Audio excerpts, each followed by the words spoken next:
I want to live in Korea. I was a Thai exchange student who came to Seoul 3 months ago. Why did I decide not to go back? Is there a reason why I had to? Hello. I am a Seoul National University exchange student from Bangkok. I will tell you about my amazing 3-month experience. It has been exactly 3 months since I came to Seoul. When I first got off at Incheon Airport, I thought it was just a simple exchange student program. I thought I would definitely go back to Bangkok after a year, finish my college studies, and get a job in Thailand. However, emails from Seoul changed my mind little by little. Wow, Seoul is really beautiful. It is so comfortable. These were the words that came out of my mouth every morning when I got out of the newspaper and got on the subway.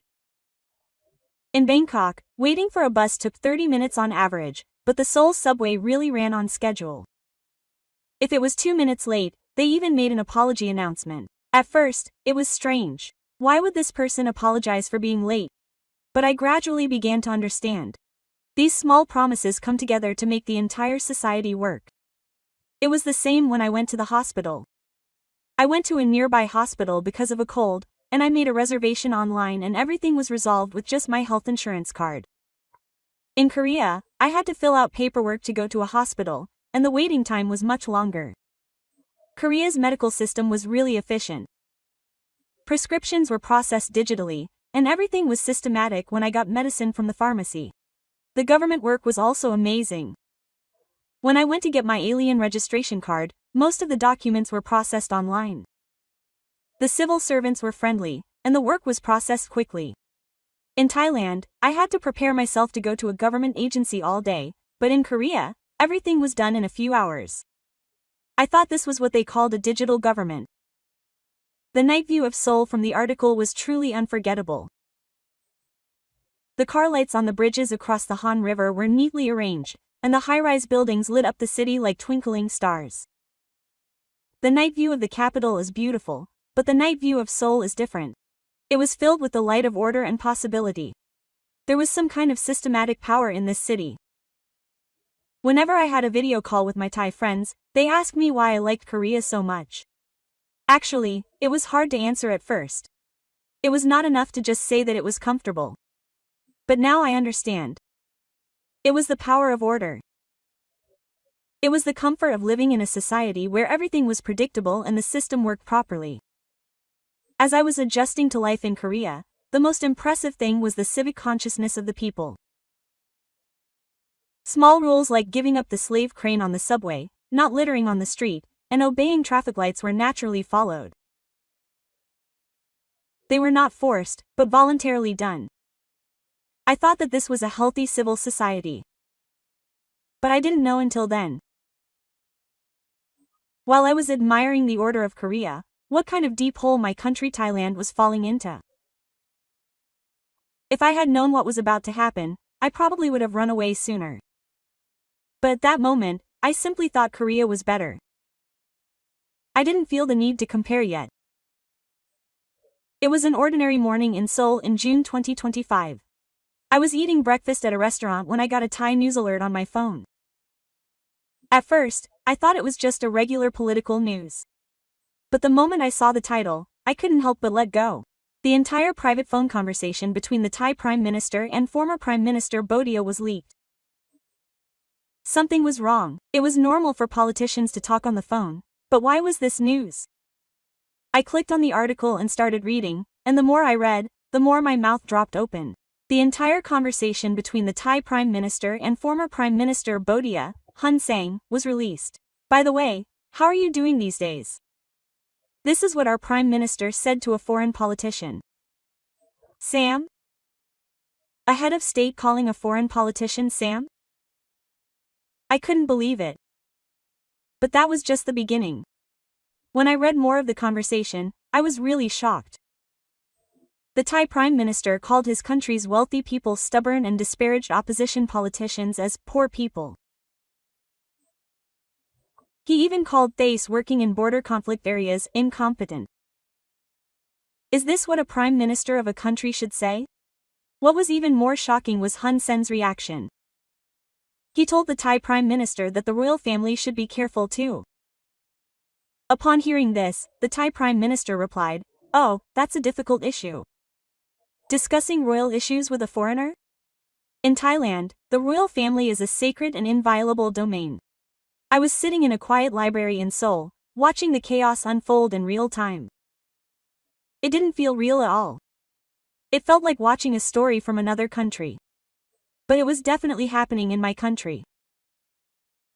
Looking at the comments on the news, the Thai people were angry. The Prime Minister sold out the country. He shared the national flag with foreigners. He turned a blind eye to the insult to the royal family. The reactions from the Prime Minister's family were especially fierce.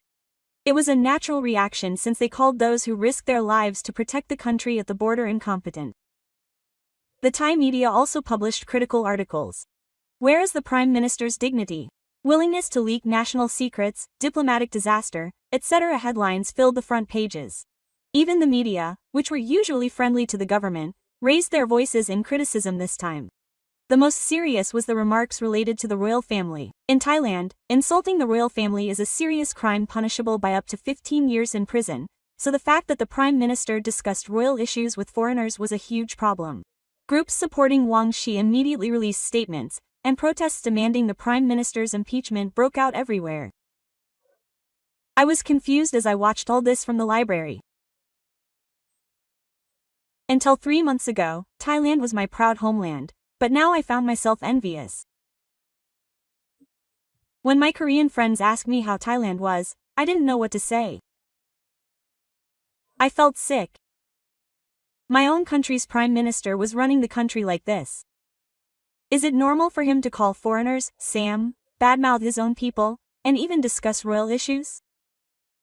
Thailand's future began to be determined for me. That night, I talked to my parents on the phone. My father sighed and said he was really disappointed, and my mother said she was glad I was in Korea. At that moment, I knew. This was not just a political mistake, but the beginning of a much bigger problem. In less than a week after the currency leak incident, Thai politics were completely turned upside down. I got into the habit of checking Thai news as soon as I woke up every morning. It was like watching a soap opera, but the problem was that this was reality. The speed at which the Prime Minister's approval rating was dropping day by day was truly scary. Before the currency leak, it was around 30%, but in a week, it dropped to 9%. This was the first time in Thai politics that it had fallen this fast. Even polling organizations were taken aback. They even used the expression, unusual decline. But what was even more shocking was that the Prime Minister's past actions began to come to light one by one. In particular, the diplomatic conflict with Korea last year became a hot topic again. I was in Thailand at that time, and it was something I couldn't understand. As soon as the Thai Prime Minister took office in August of last year, he unilaterally suspended all economic cooperation projects with Korea. All of the investments that Korean companies had made in Thailand, including the construction of semiconductor factories, the establishment of digital infrastructure, and the development of smart cities, were suddenly cancelled. At the time, the Korean side was bewildered, saying that they had been unilaterally notified without prior consultation. The Prime Minister said in a media interview that Korea's economic infiltration must be blocked. He said that Korean companies were trying to turn Thailand into an economic colony. I really didn't understand. Korea has been a longtime partner of Thailand and we have been cooperating with each other on a mutually beneficial basis, so why are they suddenly becoming hostile? I was in the room at the time, and my friends around me were also wondering. What did Korea do wrong? There were so many reactions like, why did Korea suddenly shut up? In particular, friends who liked Korean dramas and movies were even more bewildered. They were culturally enthusiastic about Korea, but politically they were rejecting it. The Korean government also officially expressed regret. They said that they had been cooperating based on friendly relations with Thailand, but were disappointed by the unilateral decision. But Korea didn't show any particularly strong reaction. They just responded calmly, saying they would wait for Thailand's position to change in the future. Now that I think about it, it seems like the Prime Minister's diplomatic sense was flawed from that time. Cutting ties with Korea didn't help Thailand at all. Rather, it only caused economic losses. Chinese and Japanese companies came in to fill the gaps left by Korean companies, but the conditions were much better. The Thai economy also protested at the time. Why is it not a criticism that a good partner is being given up? Thai people who were supposed to get jobs through cooperation with Korea also suffered. In the end, the entire country suffered because of the Prime Minister's personal feelings and ideology. Looking back on this incident in Seoul now, it was even more pathetic. Are you saying that Korea tried to turn Thailand into an economic colony? Korea was not that kind of country. I lived in Korea for 3 months and saw how fairly and transparently this country conducts business. When Korean companies invested in Thailand, they strictly complied with local laws and actively transferred technology. Above all, they did not discriminate against Thai employees. Rather, they provided many educational opportunities and paid attention to nurturing local talent. The situation in the National Assembly was also serious. The opposition parties immediately proposed impeachment, and cracks began to appear within the ruling party. Even lawmakers who had usually supported the Prime Minister began to change their stance, saying that this time he had crossed the line. In particular, there was opposition from regions and lawmakers who had suffered damage due to the suspension of economic cooperation with Korea. This is not criticism that the Prime Minister was running the country based on personal feelings. In fact, after Korean companies withdrew, the economy in those regions stagnated. Jobs decreased and local businesses were hit. Coalition partners also announced their withdrawal from the coalition one by one. The most shocking thing was the movement of wealth. The Thai chief of staff issued a statement saying that he had a duty to protect the dignity of the country. When this expression came out, it was a warning signal. In Thailand, the government has historically intervened in politics. The government took issue with the worsening relationship with Korea in particular. Thailand and Korea had a cooperative relationship even privately, but the Prime Minister unilaterally stopped it. He also cancelled the introduction of Korean military equipment and suspended joint training. From the government's perspective, it was a ruin to their modern plans. I thought about what I learned in Korean history class. Korea has also experienced coups in the past, but democracy is now fully established. But Thailand is different. Since the absolute monarchy collapsed in 1932, there have been a whopping 19 coups. That means that on average, there has been a coup every 5 years. As I watched the news, I thought, oh, here it goes again. It's coup season again, and this kind of situation has happened several times since I was young.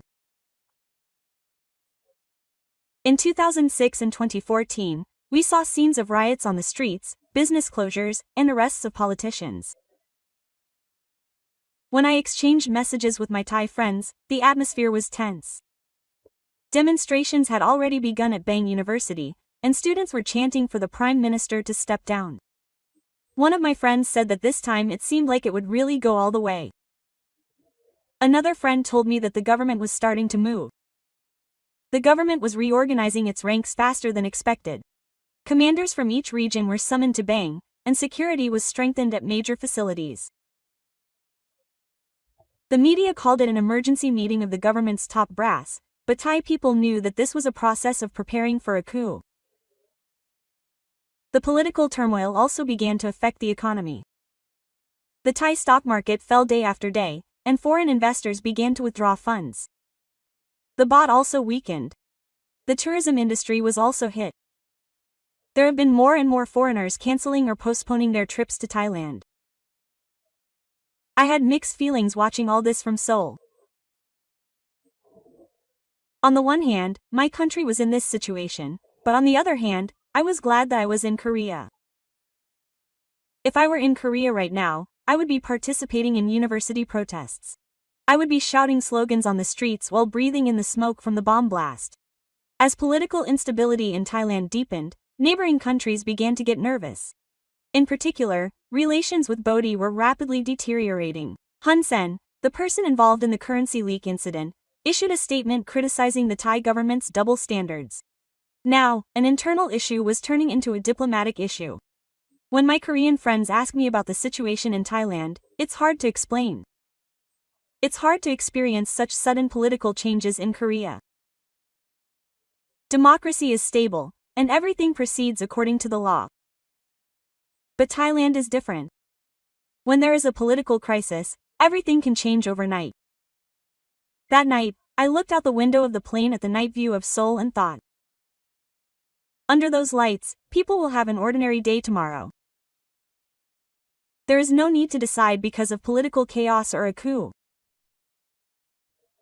I realized how precious this stability is. That day was another ordinary morning in Seoul. I got out of the plane and took the subway line to school. I waited for the train at Seoul Station, and the station was quiet and cool as always. The air conditioning was working properly, and people were lining up in an orderly manner without bumping into each other. I checked the Thai news on my phone while standing on the platform. The train arrived. It was on time. In Korea, if the subway is 2 minutes late, they apologize, but in Thailand, it is normal for it to be 30 minutes late. I was reading the news from my home country in a quiet subway. It was a strange contrast. During lunchtime, I had lunch with my Korean friends at the student cafeteria. My friends were studying for midterms, assignments, and jobs. These were the typical and normal concerns of college students. I wanted to think about those concerns too, but I kept thinking about the news from Thailand. Fra, why is it so quiet these days? My friend asked me. I didn't know how to answer. Would you believe me if I told you that a coup d'état was going to happen in my country? It would be too unrealistic for my Korean friends. In the afternoon, I studied at the library. The library was really quiet. The students were studying hard in their seats, and the air conditioning was working properly. I couldn't concentrate on my economics textbook. I kept checking the news from Thailand. There was an article about the Thai government considering declaring a state of emergency. I expected it, but it was shocking to see it in person. When a state of emergency is declared, there are bans on gatherings, restrictions on the press, and curfews. Democracy is suspended. As the situation in Thailand worsens, the unexpected happens. Thailand and Bodhi announced that they would close all land borders. This was the result of a currency leak that escalated into a diplomatic conflict. I was really shocked when I heard this news. I could never have imagined that two countries would close their borders. The day I heard the news of the border closure, I happened to be learning about the recent political situation in a Korean history class. The professor was explaining the impeachment process of President Seok-yeol a few months ago. Korea also had a major political crisis with the impeachment of the president, but the people expressed their will through peaceful protests, not violence. I raised my hand and asked, "Professor, didn't they use tear gas or water cannons at that time?" The professor smiled and answered. Of course, there were some tense situations, but it was basically a peaceful protest. Citizens held fires, sang songs, listened to speeches, and expressed their opinions in an orderly manner at Gwanghwamun Square. They even cleaned up the trash after the rally. I was a buddy. You say there was no power even though the impeachment of the president was a huge political event? In Thailand, even if you demand the resignation of the prime minister, tear gas is flying around. The professor continued to explain. Korean democracy has a tradition of peaceful resistance. There is a culture where citizens create order themselves and express their opinions without power. After class, I went to the library to look for a video of the fire rally in Korea. It was really surprising. Tens of thousands of people gathered, but it was orderly, children and adults participated together, and there were even people riding chairs. Many families participated. I thought this was real democracy. At the same time, the news from Thailand was even more somber. The border closures began to hit border towns economically. Border towns like Arapra and Poi, which depended on trade and tourism, suddenly lost their livelihoods. Many merchants were on the verge of bankruptcy, and truck drivers lost their jobs. Even more serious was the counterattack by Bodhi. Hun Se took a hardline stance, saying he would respond to the Thai government's double standard. Bodhi moved to the border area, and personal tensions between the two countries escalated. It was the worst diplomatic conflict since the 1970s. I also checked the news in Korea. In Korea, society was functioning normally even after the impeachment of President Seok-yeol. Economic activities continued, and diplomatic relations were stable. There were political changes, but society as a whole was not paralyzed. When I look at the differences between Thailand and Korea, I think about the sacredness of democracy. In Korea, even when a political crisis occurred, it was resolved within the system. The Supreme Court ruled on impeachment, and the people expressed their opinions peacefully. the government did not intervene in politics, and the press reported freely. But in Thailand, when there is a political crisis, everything falls apart. Diplomatic conflicts arise, the economy takes a hit, and the government prepares for intervention. The democratic system was not strong enough to handle the crisis. When I exchanged messages with my Thai friends, I felt hopeless. Many said that it was really over. One friend asked if Bodhi was going to war, and another friend was furious that the Prime Minister was ruining the country. My friend in economics decided that the economy would be ruined by the border closure. I walked around downtown Seoul and thought to myself, here, even if there is political change, life goes on. People still go to work, go to school, go shopping, go to the movies. Politics goes on, and life goes on. That evening, I passed by Gwanghwamun Square. It was the same place where a few months ago, a lot of people had gathered with firecrackers. It was a peaceful square now. Tourists were taking pictures and citizens were walking around. There was no sign of power. I knew that the diplomatic conflict was a show to hide the internal crisis. It seemed that the Thai government was trying to divert the attention of the people by creating a conflict with Bodhi. But it was already too late. The people were not fooled. I was getting closer to a cow than anger. It felt like watching a live broadcast of politicians ruining people's lives. The merchants at the border, the unemployed truck drivers, the people who had to tremble in anxiety, all the damage had to be borne by the ordinary people. While buying ramen at a convenience store, I thought, this is why people are giving up their country. It was sad to see the stock term, giving up, applied to the country. But I could understand. Endless political chaos, repeated coups, declining national competitiveness, and it's hard to find hope. The situation got even worse when Hun Sen played the insult the royal card. The moment I saw the statement released through Bodhi media, my spine went numb. It said that the Thai Prime Minister's discussion of the royal authority with a foreigner was clearly an insult to the royal family. This was a really dangerous statement. In Thailand, insulting the royal family is a serious crime punishable by up to 15 years in prison. Even any critical remarks about the royal family can be punished by law. Hun Sen's extreme framing was intended to completely shake up Thai society. I heard this news at a cafe in Seoul.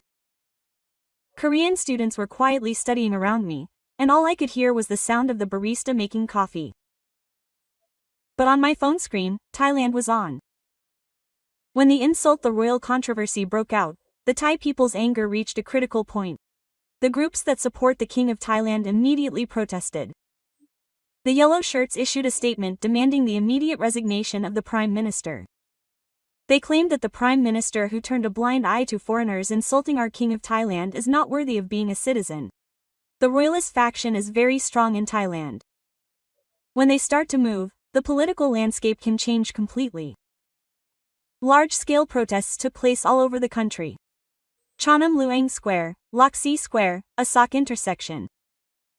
Places where I used to go with my family when I was young all became protest sites. The Thai people could not stand it anymore. Slogans saying that the Prime Minister sold the country and insulted the King of Thailand were raised throughout the room. The participation of the younger generation was particularly noticeable. University students took the lead in the protests and participated through social media. However, these protests are completely different from the fire demonstrations in Korea. I also checked the news in Korea. I watched the video of the citizens' rally held in Korea again. It was the citizens gathered at Gwanghwamun Square when President Seok-yeol was impeached. People were standing in an orderly manner holding fires, families with children, and even the elderly riding chairs. It was a truly peaceful scene. Korean citizens did not shout for impeachment. They did not fire bullets and citizens did not throw rocks. They even cleaned up the trash after the rally. I thought this was what a healthy democracy looked like. The most shocking thing was the government's official position. The Thai military commander issued a statement saying that protecting the dignity of the royal family is a sacred duty. When such an expression appeared, it was a signal that a coup was imminent. Historically, the Thai government intervened in politics under the pretext of protecting the royal family. I was shocked at that time. The tragedy of my country, I was reading quietly while looking at an exhibition poster in Seoul. It didn't seem real. It was like watching news from another country. In Korea, even when there was political change, everyday life went on. Even during the impeachment process of President Seok-yeol, schools were operating normally, the subway was running on time, and stores were open. The impact of political turmoil on the economy and society as a whole was minimal. But in Thailand, when there was a political crisis, everything was disrupted. Schools were closed, transportation was paralyzed, and stores were closed. Tourists had to stay in their hotels, and the airport was unstable. As I walked through downtown Seoul, I thought to myself, here, even if the president is changed, the system keeps going. The Supreme Court judges the impeachment, the National Assembly elects a new leader, and everything proceeds according to the law and system. The government does not intervene in politics, and citizens express their opinions peacefully. During the impeachment vote, I couldn't help but compare it to Korean politics. Just a few months ago, Korea also had an impeachment of the president, but the process was completely different. In Korea, the courts conducted the trial calmly and the people peacefully expressed their opinions through a demonstration. The government did not intervene at all and everything was resolved within the law and system. I put down my smartphone and looked up at the ceiling. Thailand was truly a coup d'état republic.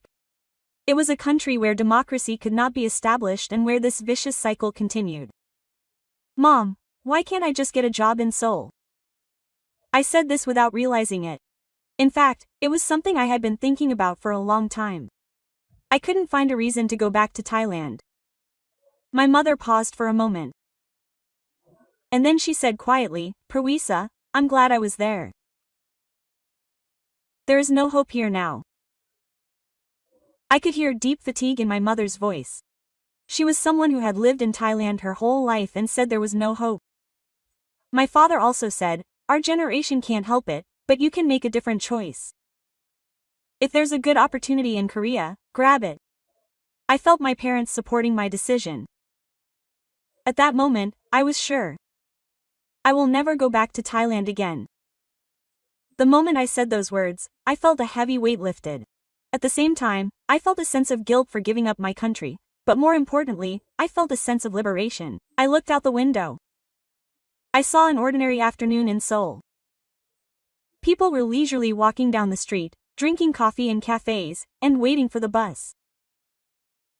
No one had planned a coup, and no one was afraid of the government. I realized how precious these ordinary daily lives are. My 3 months in Korea showed me what democracy is. A society that doesn't solve political crises by force. A society where institutions and laws function properly. A society where citizens can express their opinions peacefully. This is a healthy democracy. In Thailand, politics dictated people's lives. When a coup d'état occurred, everything was ruined and political chaos paralyzed the entire economy. But in Korea, politics and daily life were separated. Politics went on as politics did, and people's lives went on. I thought about it for a long time that night. Was it cowardly to leave my country? Was it right to run away when times were tough? But the conclusion was the same. When a country is falling apart, quietly leaving is also a choice. Especially when there is no other alternative. I sent messages to my Thai friends. I told them that I thought I would stay in Korea for the time being. Most of my friends said they understood. One friend said that I would leave if I had the chance, and another said that it was a wise choice. It was a bit harsh to say that I was cutting ties with my country, but it was a realistic judgment. It seemed that Thailand would continue to repeat the same pattern. Coup, interim government, new law, election, political dictatorship, and another coup. It was an endless vicious cycle. In Korea, a different future seemed possible. A stable democracy, a developed economy, and a well-organized social system. I wanted to achieve my dreams in this environment. In Thailand, it was difficult to make long-term plans because of political instability. I decided to live in Korea as an exile, not an exchange student. Of course, it was not a political exile, but the feeling was similar. I was a person with nowhere to go, someone who had to start a new life in a new place. It took me a while to fully adapt to life in Korea. At first, everything was so orderly that it was uncomfortable. The subway had to come on time, appointments had to be exact, waiting in line. In Thailand, these were optional, but in Korea, they were mandatory.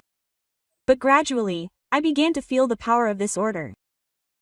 The predictable system allowed me to make long-term plans. In Korea, you can predict tomorrow, next week, or next month to some extent. There was no sudden political change that ruined all your plans. What was particularly impressive was the civic consciousness of Korean people, giving up seats for the elderly or the disabled on public transportation, not littering on the street, and obeying traffic lights. These small rules came together to become a force that moved the entire society. They were not forced to do anything, but did it themselves. Korean democracy is also amazing. Even if people had different political views, they didn't solve things by force.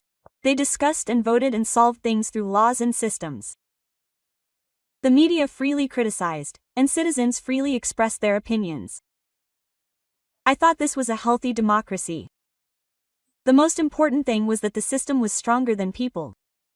In Thailand, individual power dominated the system. The entire country was shaken by one person's mistake or greed.